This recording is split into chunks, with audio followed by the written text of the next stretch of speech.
ଚାଲନ୍ତୁ ଶୁଣିବା ବାଲେଶ୍ୱର ମାଟିକୁ ଧନ୍ୟ କରିଥିବା ବାଣୀଶ୍ରୀ ପ୍ରଭାତ କୁମାର ଆଚାର୍ଯ୍ୟଙ୍କର ଏକ ସମୟୋପଯୋଗୀ ଏବଂ ସଚେତନତାମୂଳକ କବିତା ଆସ ଭାଇ ଆମେ ଭୋଟ ଦେବା। ଚାଲନ୍ତୁ ଶୁଣିବା କବିତାଟି।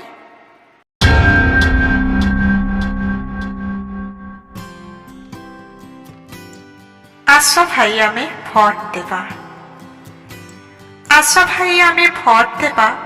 ସମ୍ବିଧାନ ମାନି ନିଜ କର୍ତ୍ତବ୍ୟକୁ ସଠିକ ଭାବରେ ପାଳିବା। ଆସ ଭାଇ ଆମେ ଭୋଟ ଦେବା। ଭୋଟ ଦେବା ଅଟେ ଆମ ଅଧିକାର। ଆମେ ଗଢ଼ିବୁ ଆମ ସରକାର।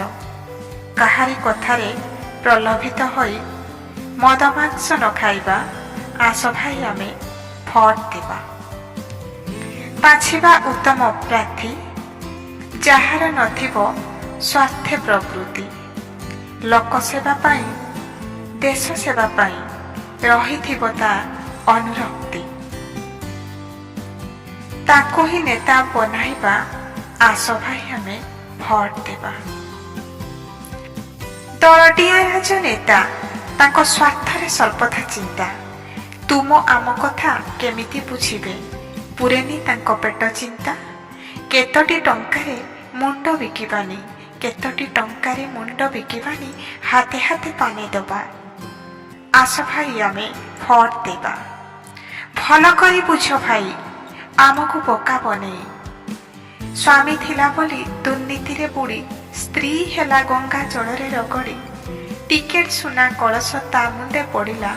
ଏଭଳି ତୋଷାମଦିଆଙ୍କୁ ଭଲ କରି ଚିହ୍ନିବା। ଆସ ଭାଇ ଆମେ ଭୋଟ ଦେବା। ବାପ ଯଦି ହେଲା ଭିଜିଲାନ୍ସରେ ଧରା, ପୁଅ ତ କରିନି କିଛି କାମ ନା କରା। ତାକୁ ଦଳୀୟ ଟିକେଟ ଦେବା, ହାତ ପାଣ୍ଠି ବଢ଼ାଇବା, ଏସବୁ ଚଳିବ ନାହିଁ। ବଂଶଗତ ରାଜନୀତି ମାନିବା ନାହିଁ। ଯିଏ ଆମ ପାଇଁ ସଠିକ ସୁନ୍ଦର, ତାଠାରେ ବୋତାମ ଦବାଇ ଦେବା। ଆସ ଭାଇ ଆମେ ଭୋଟ ଦେବା। ସମ୍ବିଧାନ ମାନି ନିଜ କର୍ତ୍ତବ୍ୟକୁ ସଠିକ ଭାବରେ ପାଳିବା। ଆସ ଭାଇ ଆମେ ଭୋଟ ଦେବା।